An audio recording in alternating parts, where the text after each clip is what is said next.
Hi friends, welcome to your get Ravi ఛానల్కి. జనరల్గా ఈ యొక్క లోన్ రికవరీ ఏజెంట్స్ ఏం చేస్తారంటే ఆర్బీఐ గైడ్ లైన్స్ ఉన్నాయని చెప్పి మర్చిపోతారు. ఓకేనా. సో ఎందుకంటే వాళ్ళు కొన్ని మంత్స్ ఈ విధంగా, కొన్ని ఇయర్స్ ఈ విధంగా మాట్లాడతారు. సో వాళ్ళ కస్టమర్లు చెప్పే వాళ్ళు దొరకరు.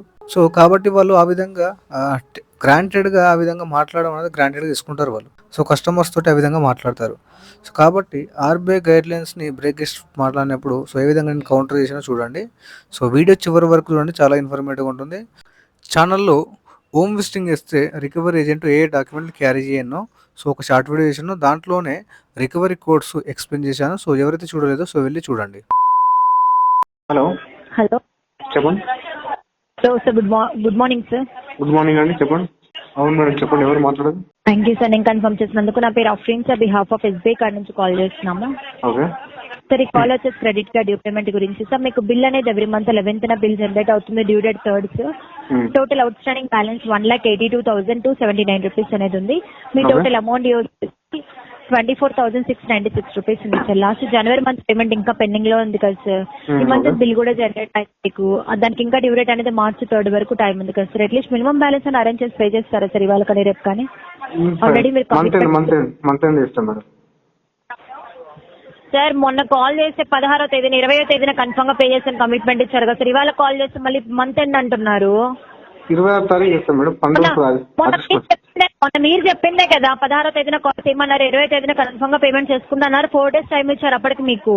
మళ్ళీ ఇప్పుడు కాల్ చేస్తే మళ్ళీ మంత్ ఎండ్ అంటున్నారు. అవును మేడం, కొంచెం ఫండ్ ఇష్యూ ఉంది, అందుకే అడ్జస్ట్మెంట్ కాలేదు. అరేంజ్ చేసుకొని పే చేసుకోండి సార్. మేమేం ఫుల్ అవుట్ స్టాండింగ్ అమౌంట్ అడుగుతున్నాము, 1,82,000 కట్టమని. 24,000 అడుగుతున్నాం. మినిమం బ్యాలెన్స్ కదా సార్. మీరు చెప్పిందే కదా అప్పటికి 4 days టైం ఇచ్చారు. మళ్ళీ ఇప్పుడు కాల్ చేస్తే మళ్ళీ మంత్ ఎండ్ అంటున్నారు. చూడండి సార్, మీరు డిలే చేసుకోవడం వల్ల ఐజీఎస్ 18%, ఫీజ్ అండ్ టాక్సెస్ మీద 903 రూపీ పడింది. Late full out standing amount మీద 1,400 రూపీస్, ఫినాన్స్ చార్జెస్ మీకు ఇంట్రెస్ట్ కింద 3.75%, 1,707 రూపీస్, టోటల్ గా 5,990 రూపీస్ దాకా చార్జెస్ పడుతున్నాయి. ఎవ్రీ మంత్ ఆన్ టైమ్ లో కట్టకుండా చార్జెస్ మీరు అవాయిడ్ చేసుకోవచ్చు కదా సార్. కమిట్మెంట్ ఇచ్చారు కదా సార్, పేమెంట్ సార్ ఇవాళ కానీ రేపు కానీ. మరి ఎందుకు కమిట్మెంట్ ఇచ్చారు? 20వ తేదీకి పేమెంట్ చేస్తానని చెప్పి కాల్ డిస్కనెక్ట్ చేయకండి సార్. నిన్న కూడా కాల్ కట్ చేశారు. ఎందుకు కాల్ కట్ చేశారు మరి? నిన్న మీరు చెప్పిందే కదా 20వ తేదీ అంటే కదా కాల్ చేసాము. మళ్ళీ మంత్ ఎండ్ అంటారు, ఫండ్ ఇష్టం అంటారు. చెప్పండి ఎందుకు వస్తున్నారు మీరు అట్లా అనుకోవాలి. ఓకే, మరి నిన్న ఎందుకు కాల్ కట్ చేశారు? సిగ్నల్ ప్రాబ్లం కూడా కట్ అయిపోయింది. ఎందుకు వస్తున్నావు? ఏం సిగ్నల్ ఏం కట్ అవ్వలేదు సార్. ఓకేనా, నేమ్ కన్ఫర్మ్ చేశారు, కాల్ డిస్కనెక్ట్ చేశారు. అవును మేడం, కస్టమర్ పై ఎందుకు వస్తున్నారు మీరు అట్లా? మీకు రైట్ ఉందా? పేమెంట్ గురించి మాట్లాడితే కాల్ డిస్కనెక్ట్ చేస్తా ఉంటే ఎప్పుడు మాట్లాడాలి మేము ఇంకా మీతోటి? ఎవరు చెప్పారు డిస్కౌంట్ ఇస్తాను చెప్పి? సిగ్నల్ ప్రాబ్లం ఉండదా? మరి మొన్న 20వ తేదీన కాల్ చేసి పేమెంట్ చేస్తాను, మరి ఇప్పుడు ఎందుకు మంత్ ఎండ్ అంటున్నారు? అవును మేడం, ఫండ్ ఇస్తాను చెప్తాను కదా. అరేంజ్ చేసుకోవాలి కదా సార్. మరి మీరే చెప్పిందే కదా 20వ తేదీన పే చేస్తానని.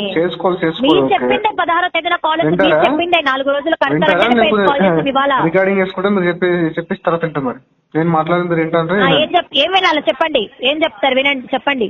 వినడానికి కాల్ చేసావు కదా మరి నువ్వు సార్? వినడానికి కాల్ చేశారు కదా మేడం మీరు? మరి నేను చెప్పని కాల్ చేసావా? కాదు కదా. చెప్పండి. పేమెంట్ కమిట్మెంట్ ఇవ్వకుండా పేమెంట్ అనేది క్లియర్ చేయండి. అందుకే మా డిస్కౌంట్ కిందకి వేసి మరి కాదు, అర్థమైందా?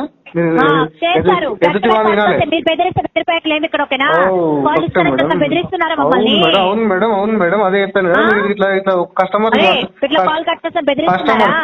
వర్షం వినకపోతే ఇట్లా కట్ చేస్తాను మరి కాదు, అర్థమైందా? మీరు ఏదో డామినేషన్ మాట్లాడతారు, కస్టమర్ వింటా ఉంటారు. ఎందుకు వస్తున్నారు మేడం? ఎందుకు వాయిస్ రాక్ చేస్తామండి? ఇల్లు it is not your home madam. It is not your house. It is not your home madam.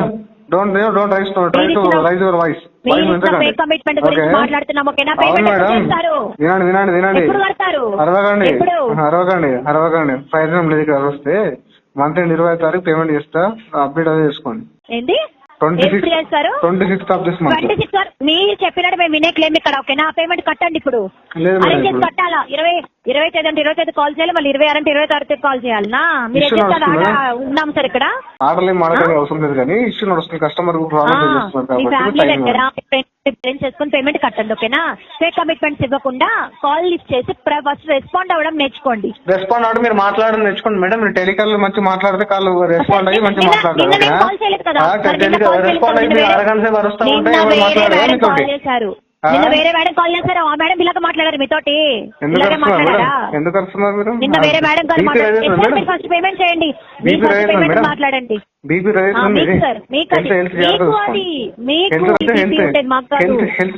Payment ఎప్పుడు కడతారు? పేమెంట్ ఎప్పుడు కడతారు? ఇప్పుడు పేమెంట్ చేయండి. మంత్ మీకు ఓకేనా? పేమెంట్ చేసుకునే కార్డు ఇవ్వలేదు ఓకేనా? పేమెంట్ చేసుకుంటే కార్డు ఇవ్వలేదు.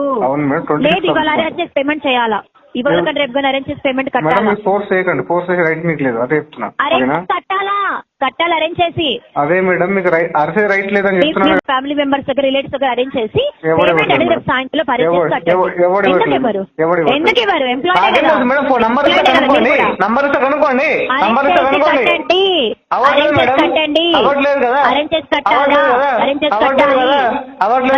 కమిట్మెంట్ ఇచ్చారు.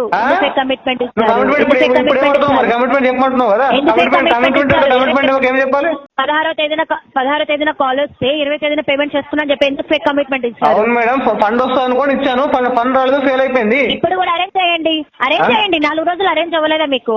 అవును మేడం, 26 కదా, 26 చెప్తున్నా కదా. ఇప్పుడేం చెప్పేది మీరు? మరి ముందు ఎందుకు చెప్పారు అలాగా? ముందెందుకు చెప్పారంటే మరి ముందెందుకు కమిట్మెంట్ ముందెందుకు అడిగారు మీరు? కమిట్మెంట్ ముందెందుకు అడిగారు? ఇప్పుడు అడగాల్సింది కదా మీరు కమిట్మెంట్. ఇప్పుడు ముందెందుకు అడిగారు? నిన్న మొన్న ఇచ్చినప్పుడు ఏమైంది ఆ మాట? అప్పుడు అవును మేడం, ఏం పేరు? హర్ఫిన్ గారు, చాలా జాగ్రత్తగా మాట్లాడండి మీరు, అర్థమైందా? మీకు అదే టెలికాలర్ డ్యూటీ చేయండి మీరు, సుప్రీంకోర్టు జడ్జి డ్యూటీ చేయకండి, అర్థమైందా? కూర్చోలేదు సార్ మేము. మేడం ఏమన్నా టెలికాలర్ డ్యూటీ చేయండి. ఇక మీరు డ్యూటీని మించి పవర్స్ అంతా మీకు లేవు ఓకేనా? పెద్ద ఇది జాబ్ అనుకుంటారు. ఏజ్ ఎలా మాట నేర్చుకోండి. అవును మేడం, కమిట్మెంట్ అడిగినప్పుడు కమిట్మెంట్ ఇస్తారు కదా, మరి ఏమి ఇస్తారు చెప్పండి? మీరు మీరైతే ఎలాంటి అలా మాట్లాడొచ్చా? మీరు అలా ఆర్బీఐ గైడ్లైన్స్ బ్రేక్ చేస్తాడు, మేము బ్రేక్ చేస్తాం కదా మేడం. 1,82,000 వాడుకున్నారు కదా, పేమెంట్ వాడుకున్నారు కదా, బాగానే యూజ్ అయింది అవసరానికి. ఇప్పుడు కట్టండి అరేంజ్ చేసి. ఇంకా గట్టిగా చేస్తా పేమెంట్ ఎప్పుడు చేస్తారు? కమిట్మెంట్ గురించి మేము మాట్లాడు, మీరు అన్న మాట ఏంటి అసలు? ఎందుకంటారు అలాగా?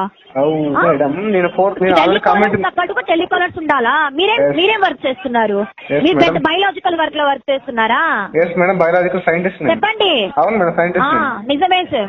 ఎవరికైనా వేరే వాళ్ళకి వెళ్ళి చెప్పుకోండి, మాకు కాదు చెప్పేది. సైంటిస్ట్ మేడం నేను. మీ ఇంట్లో వాళ్ళకి చెప్పుకోండి, మీ వైఫ్ కి చెప్పుకోండి. బయోలాజికల్ ఎవరికైనా వర్క్ మీ డాడీకి చెప్పుకోండి, మీరు మీ డాడీకి చెప్పుకోండి మేడం. నేను టెలికాలర్ పెద్ద సుప్రీం కోర్టు జడ్జి చేస్తున్నాను. మా డాడీ అంటే బాగుంటది. అంటారు ముందు ఉండాలి. మీ డాడీని మీ మమ్మీని మేము అన్నామా? మీ డాడీ వైఫ్ ఎందుకన్నావు? మరి వైఫ్ ఎందుకన్నావు? ఏమన్నాం? వైఫ్కి వెళ్ళి అడుగు, వైఫ్కి వెళ్ళి చెప్పు. అవును మేడం, నువ్వు అన్నావు మేడం, మీ డాడీకి వెళ్ళి గ్రేట్ టెలికాలర్ ని చాలా బాగా రికవర్ చేస్తాను చెప్పండి మీరు వెళ్ళి. టెలికాలర్ ఏం టెలికాలర్ అంటే తక్కువ అంచనా వేస్తున్నారా మీరు? అవును మేడం, నేను వేయలేను మేడం, మీరు అట్లా మాట్లాడితే. మేడం అంతే కదా, టెలికాలర్ చేయాలి కదా. నేనేమన్నా మీ రోల్ మాత్రమే చేయండి, ప్రతి ఒక్క రోల్ చేయకండి. టెలికాలర్ తక్కువ చేయలేదు, టెలికాలర్ చీప్ చూడలేదు ఇక్కడ ఓకేనా?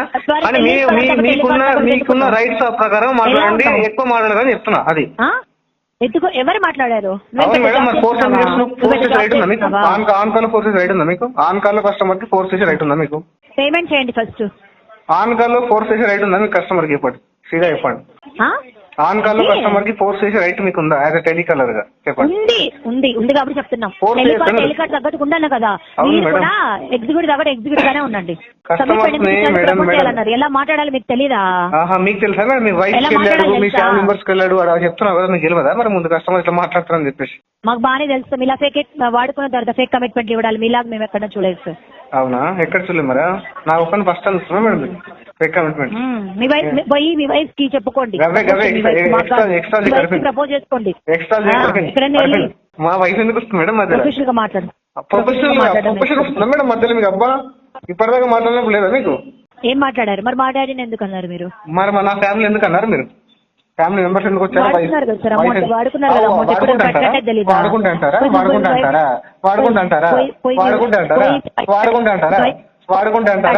రైట్ ఉందా మీకు? అదే టెలికాలర్ రైట్ ఉందా మీకు అట్లా మాట్లాడడానికి?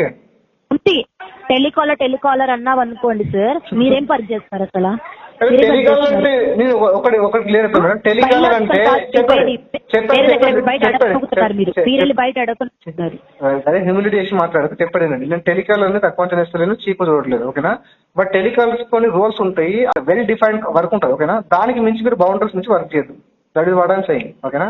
టెలికాలర్ తక్కువ అంచనా వేయలేదు, నేను టెలికాలర్ చీప్ చూడలేదు. మీరు వెరీ డిఫైన్ కామ్ వదిలేసి బౌండరీస్ వదిలేసి బయటకు వచ్చి మాట్లాడకండి. సో దట్ ఈస్ అంటే టెలికాలర్ వర్క్ చేయమని దాని మీనింగ్ అనమాట. సో ప్రతి జాబ్ ఇక్కడ చిన్న పెద్ద అని తేడా ఏం లేదండి. సో ప్రతి జాబ్ ఎవరి లెవెల్లో వాళ్ళకి ఓకే ఫైన్ మంచి జాబే. బట్ ప్రతి జాబ్కి ఒక వెల్ డిఫైన్ రోల్స్ ఉంటాయి. సో ఆ రోల్స్కి మించి ఎక్కువ మాట్లాడొద్దు. సో దానికి ఒక డ్యూటీ ఉంటుంది, ఓకే, గైడ్ లైన్స్ ఉంటాయి. సో వాటికి మించి మాట్లాడొద్దు వీళ్ళు. సో అదే మేడం చెప్పాను. సో మేడం ఇంకొక రకంగా అర్థం చేసుకుంది, ఓకే. సో కాబట్టి టెలికాలర్ లాగానే వర్క్ చేయాలి. సో వాళ్ళకు పవర్కి మించి వాళ్ళు వర్క్ చేయొద్దు. So that is what I'm saying here. So ఇక్కడ నా యొక్క లాంగ్వేజ్ వల్ల సో మీకు ఏమైనా ఇబ్బంది కలిగి ఉంటే నన్ను క్షమించండి. సో ఎందుకంటే ఈ యొక్క లోన్ రికవరీ ఏజెంట్స్ నార్మల్గా మాట్లాడితే వినరనమాట. సో వాళ్ళ లాంగ్వేజ్లో వానికి ఆన్సర్ చెప్పాలి. సో యువర్ గైడ్ రవి 4 చెడ్డ మాటలు మాట్లాడితే సో 40 మంచి మాటలు కూడా వీడియోలో మాట్లాడతాడు. సో మీరు ఆ యొక్క 40 వర్డ్స్ పైన మీరు ఫోకస్ చేసుకోవాలి. సో కంటెంట్ పైన మీరు ఫోకస్ చేసుకోవాలి. సో వీటిని ఇగ్నోర్ చేసుకోవాలి, ఓకేనా. సో పేమెంట్ ఉంటే పేమెంట్ చేయండి. సో పేమెంట్ చేయడానికి ట్రై చేసుకోండి. సో కావాల్సి లోన్ డిఫాల్ట్ చేయకండి. సో వీడియో నచ్చితే లైక్ చేయండి ఫ్రెండ్స్. మరిన్ని ఇలాంటి వీడియోస్ కోసం మా యొక్క ఛానల్ సబ్స్క్రైబ్ చేసుకోండి. Thank you.